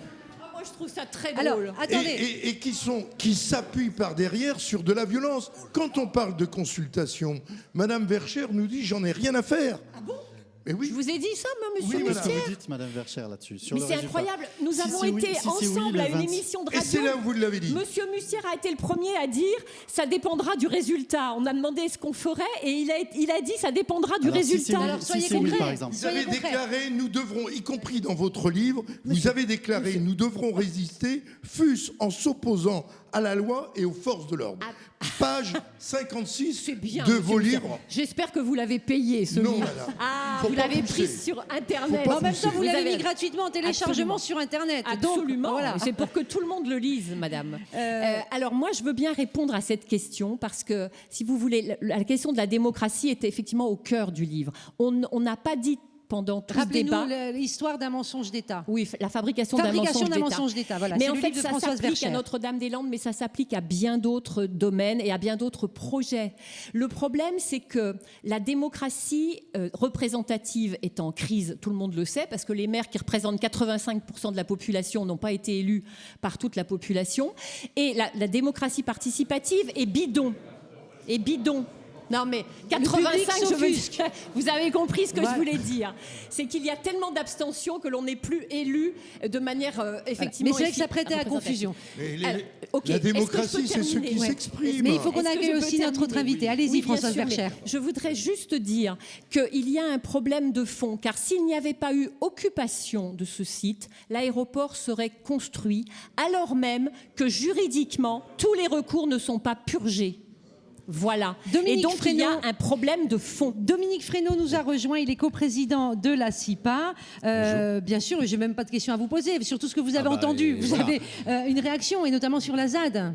À la fois sur la ZAD et à la fois pour dire s'il y a encore cette biodiversité à Notre-Dame-des-Landes, c'est bien parce que des gens l'ont défendu. Parce que c'est vrai qu'il y aurait déjà du saccage de fait, alors que tous les recours, comme le disait Françoise, ne sont pas encore terminés. Et la preuve, même l'Europe a mis en demeure la France de régler au moins ce problème et d'arrêter de saucissonner les projets. Et donc on est vraiment dans ce cas de figure à Notre-Dame-des-Landes où il n'y a rien eu de détruit, où les paysans continuent d'exploiter, même si certains considèrent qu'il n'y a rien du tout sur cette terre, eh bien il y a des paysans qui sont encore là et qui résistent aussi. Mon père habite toujours dans sa maison, même s'il est exproprié dans les textes. Il a 84 ans, il me regarde, bonjour papa, et il est encore, et lui aussi c'est un zadiste, un dangereux zadiste, même avec son fauteuil roulant, il pourrait renverser quelqu'un. Je pense que ces gens-là ont une conviction de sauvegarder leur bocage, de sauvegarder ce lieu, et c'est pour ça qu'il n'a pas été détruit. Et non pas ces dangereux zadistes. Mais vous faites... On n'a rien vendu, rien touché. L'argent, il est bloqué sur un compte des dépôts et consignations, comme tous les paysans qui sont en lutte à Notre-Dame-des-Landes. Voilà. Il en reste 4. Il en reste 4. Mais quand on parle des paysans qui exploitent... Sur 240 expropriations. Qui exploitent les terres de Notre-Dame-des-Landes, il reste encore bien une trentaine d'agriculteurs qui continuent de maintenir ce bocage en état, avec des revenus qui sont tout à fait moyens par rapport à tous les agriculteurs de la région. Ce ne sont pas des revenus en dessous. Et donc, on est vraiment dans un cas de figure où, ici, on luttera jusqu'au bout. Ceux qui nous écoutent vont comprendre qu'il ne se passe rien dans la ZAD de Notre-Dame-des-Landes. Non, regardez, non, c'est pas vrai. Sur Twitter, quelqu'un nous dit que les... Bien, on produit de Alain l'agriculture. Mustier, sur Twitter, quelqu'un nous dit que les zadistes ne sont pas légitimes. Les habitants de la ZAD, les occupants habitants ne sont pas légitimes à y vivre. Ils sont illégaux. Pour M. Mustier, il a dit. Mais, légitimes dans la lutte. Légitimes parce qu'ils ont contribué à protéger justement ce territoire. Une question d'habitants, si vous voulez bien, pour en revenir au thème de cette partie, une consultation. Et après, regardez, écoutez.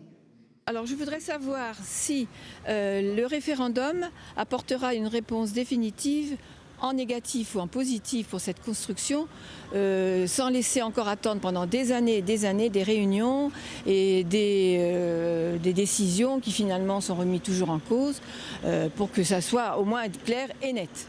Alors, cette consultation va-t-elle permettre d'avoir une décision claire, nette et précise? Jean-Paul Naud, maire de Notre-Dame-des-Landes. Moi, je ne le pense pas. Tout d'abord, il faut préciser quand même que le périmètre de consultation limité au seul département de Loire-Atlantique a été fait pour que le oui l'emporte. Si c'est le non qui l'emporte, le président de la République actuelle a dit qu'il arrêterait le projet. Moi, je ne sais pas ce que ça veut dire arrêter le projet. Pour moi, arrêter réellement le projet, c'est abroger la DUP. C'est quoi DUP? La déclaration d'utilité publique, pardon. Il abroge la DUP. S'il arrête le projet provisoirement sans abroger la DUP, je vous rappelle que l'année prochaine, il y a des élections présidentielles, il peut y avoir une alternance politique et rien n'empêcherait un futur président de la République de relancer le projet si la DUP n'était pas abrogée. Dominique Fresneau, c'est intéressant parce que la CIPA dit aussi que cette consultation n'est pas légitime. Vous faites campagne néanmoins. On fait campagne quand même parce que de toute façon la lutte contre le projet d'aéroport ne s'arrête pas là. Et l'information de la population pour nous était plus importante que de boycotter cette consultation. Et donc on bat la campagne et de nombreuses réunions publiques justement pour amener nos arguments vis-à-vis de tous les citoyens. Parce et vous croyez que ça va changer quelque chose cette consultation, que le dossier dans un sens ou dans l'autre va aboutir? Non, on n'y croit pas beaucoup parce que Jean-Paul Naud a parlé du périmètre et puis on a aussi tous ces recours qui ne sont encore pas complètement terminés. Et puis il ne faut pas oublier que sur cette consultation, on a aussi un recours qui va être jugé justement en référé suspensif lundi prochain. Alain Mustière. Mais voilà, il s'appuie, 154 recours, 154, et il parle d'en faire encore un autre. Ce sera sans fin. Ce sera sans fin. Mais vous, Alain Mustière, pour Des ailes pour l'Ouest, est-ce que vous pensez qu'effectivement cette consultation, que vous avez critiquée aussi largement, même si vous êtes en campagne également à Des ailes pour l'Ouest, est-ce que vous pensez que ça va être un moment important, historique, qui va aboutir à une décision et à une action claire de la part de l'État sur ce dossier? Alors écoutez, je fais passer deux messages. Le premier, c'est que ce n'est pas gagné. C'est-à-dire que ceux qui nous ont entendus ce soir doivent aller voter. Il faut qu'ils expriment clairement et massivement leur voix pour soutenir ce projet et condamner... Est-ce que les autres ont le droit d'aller voter aussi? Mais, écoutez, non mais comme vous êtes plein d'humour ce soir, je me permets, monsieur Mustière. Je parle pour les miens. Ceux qui sont pour sont plutôt toujours des gens réservés, ce ne sont pas des casseurs et ils ne sortent pas facilement de chez eux. Bon. Et donc, par leur vote, ils disent non à la casse de la ville, non à la ZAC, à la ZAD, c'est extrêmement important. Et par-delà, ils disent oui au développement de notre région et à l'aéroport à Notre-Dame-des-Landes. En vérité, on va revenir sur la ZAD, parce qu'au fond, quel que soit le résultat de ce référendum, la question de la ZAD, elle existera, Alain Mustière, vous en êtes d'accord? C'est-à-dire que même si le non l'emporte, la question de la ZAD demeurera, donc on va en reparler. La question est, vous qui souhaitez depuis tant d'années la construction de cet aéroport, est-ce que cette consultation est la bonne solution? Écoutez, je ne sais pas. On arrive dans un processus très long que j'ai expliqué, qui à mon avis est démocratique, contrairement à ce que pense Madame Vercher. On arrive à cette fin, 154 recours de justice. Le président nous dit, par la loi, je peux consulter la population. Eh bien, on y va et je joue le jeu à plein. Nous collons des affiches, nous faisons des réunions. Nous sommes là et nous voulons convaincre. C'est un peu comme vous, au fond, Françoise Vercher, Dominique Fresneau, vous jouez le jeu. Ah non. Vous jouez le jeu, c'est-à-dire que vous faites campagne, c'est ce qu'on a dit. Quand même, surtout pas lorsqu'on parle non pas avec les mêmes moyens d'abord. Et justement, c'est aussi un peu le côté un peu farfelu de cette consultation, c'est de ne pas donner des moyens autant aux pros qu'aux anti-aéroports. Attendez, qu'il n'y ait pas confusion. Des moyens n'ont pas été donnés non plus à Des ailes pour l'Ouest pour la campagne. Je pense que les moyens sont différents quand même au niveau de chaque parti, puisqu'on voit que même les maires, justement, les fameux 116 maires, profitent de leur carnet d'adresses pour pouvoir envoyer des messages vers tous les autres maires de Loire-Atlantique, qu'on voit que certains chefs d'entreprise profitent aussi pour distribuer des dossiers à leurs salariés, voilà, et même des mairies. Il y a Donc, des Françoise éditoriaux. Verchères, pour le CETPA. Oui, il y a des maires qui utilisent les éditoriaux des bulletins municipaux, ce qui n'est pas réglo dans les périodes électorales. Donc on a des éditoriaux qui disent clairement aux gens d'aller voter oui. On a Cap Atlantique qui a mis sur son intranet, c'est-à-dire pour ses employés, les argumentaires du oui. Et en face, nous, on n'a pas ça. Donc il y a quand même une vraie distorsion des moyens. Mais ça n'est qu'un épiphénomène dans cette consultation qui est effectivement mal organisée. Je suis très triste, Madame Verchères. Je suis à pleurer pour vous. Parce que depuis que vous êtes en lutte, quand on regarde les budgets, les subventions que vous avez reçues de parlementaires, sur les nombreux recours, quand on voit vous avez des moyens qui sont importants, bien plus importants que nous. Nous avons surtout la bonne volonté de tous les opposants. Madame. Alors arrêtez de pleurer. Nous ne pleurons pas, nous faisons appel à l'état de droit. Normalement, dans une consultation, il n'y a pas utilisation de l'argent public et des bulletins municipaux. Françoise Verchères, vous n'avez pas répondu sur la question de savoir ce que vous donnerez comme mot d'ordre, si on peut parler comme ça, le 26 juin au soir, si par exemple le oui l'emporte. Vous pouvez dire aussi ce qu'il en serait si le non l'emportait. Mais non, mais je crois que ce que vous ne voyez pas, c'est que ce mouvement d'opposition à Notre-Dame-des-Landes n'attend pas de mot d'ordre de Françoise Verchères, par exemple. Alors, sur le résultat du vote, qu'est-ce que serait votre position au soir du 26 juin, si le oui l'emporte, je vous répète la question. Pour moi, cette histoire est un sondage officiel sur une partie de la population. Et qu'est-ce qu'on en fait? Et qu'est-ce que vous en faites? Qu'est-ce qu'on en fait? Mais ce n'est pas à moi de dire ce qu'on va en faire. Si, vous savez bien, les associations peuvent décider de les dénoncer, de déposer un nouveau recours, par exemple. C'est dans les tuyaux, ça, si le oui l'emporte? Si je dis qu'on va déposer un recours, M. Mustière va avoir une crise cardiaque. Parce que les 154 recours dont il parle, je voudrais juste dire que c'est un chiffre qui est fait pour décrédibiliser notre opposition, que nous n'avons jamais été condamnés pour usage abusif de la justice et que nous avons gagné des recours dont il ne parle jamais. Voilà. Alain Donc Mustière, je referme la parenthèse. Vous êtes interpellé sur Twitter parce que vous avez prononcé tout à l'heure le mot casseur. Donc en gros, sur Twitter, on vous demande, en gros, les anti-aéroports sont des casseurs et les pro-aéroports sont des gentils.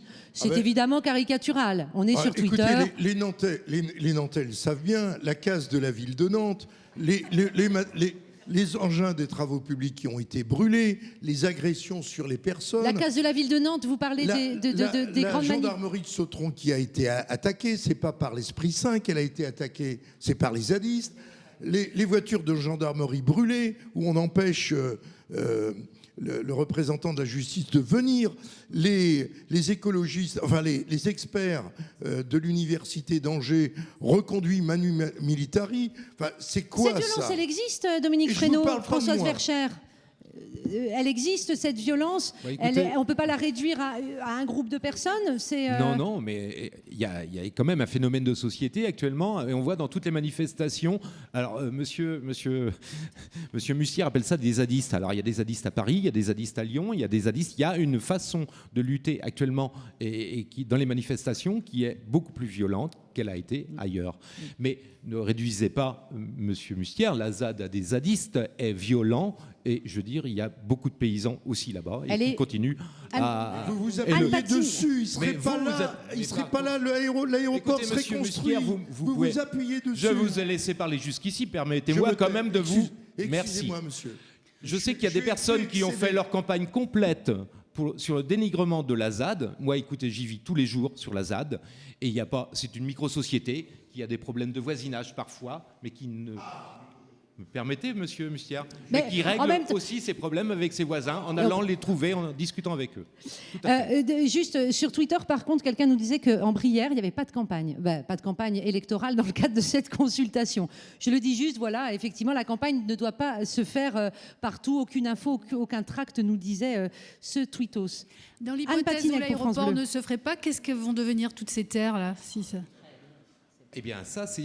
Dominique Fresneau pour la CIPA. Alors déjà, je vais vous dire, il y a actuellement environ 600 hectares qui sont exploités par des paysans qui ont choisi l'expropriation, qui sont partis et qui continuent de faire gracieusement ou avec, lorsque c'était le Conseil général, un prix minimum, un loyer minimum, mais qui continuent de faire ces terres et qui continuent donc d'élever leurs animaux sur ces terres.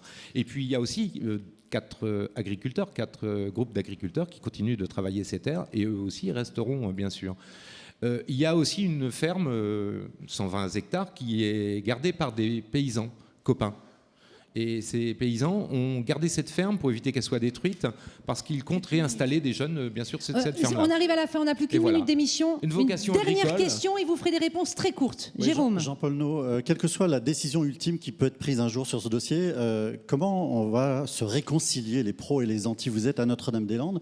Comment les gens qui habitent sur place peuvent se réconcilier après un tel déchirement? Vous avez 10 secondes. Alors aujourd'hui, si c'est à Notre-Dame-des-Landes, aujourd'hui, je pense qu'il n'y aura pas de problème particulier, parce qu'aujourd'hui, au quotidien, les gens de Notre-Dame-des-Landes ne sont pas toujours en train de s'opposer pour ou contre le projet d'aéroport. On a nos projets communaux, nos projets intercommunaux, et on ne discute de l'aéroport que quand il y a une actualité. C'est fini. Alain Mussière, 10 secondes. La réconciliation. On est je ne sais pas, mais on est dans un entonnoir où on voulu nous emmener Madame Verchères et ses amis en disant l'aéroport ni là ni ailleurs. Et depuis le départ, c'est ça.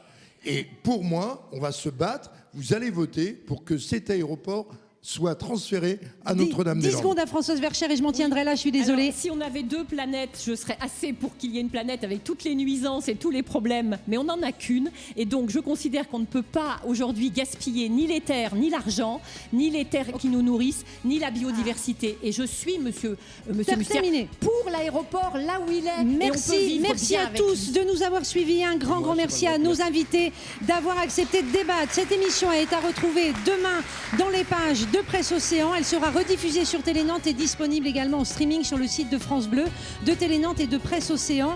Évidemment, qu'est-ce que je devais vous dire d'autre? À partir du 13 juin, Presse Océan vous proposera chaque jour une double page sur le dossier Notre-Dame-des-Landes. Je demande au public d'attendre la fin de l'émission, merci. Et puis bien sûr, le 26, vous êtes tous appelés à vous déplacer dans les urnes. Merci à Sciencescom pour l'accueil, merci à toutes les équipes pour leur formidable travail et merci à Frappe pour ses dessins.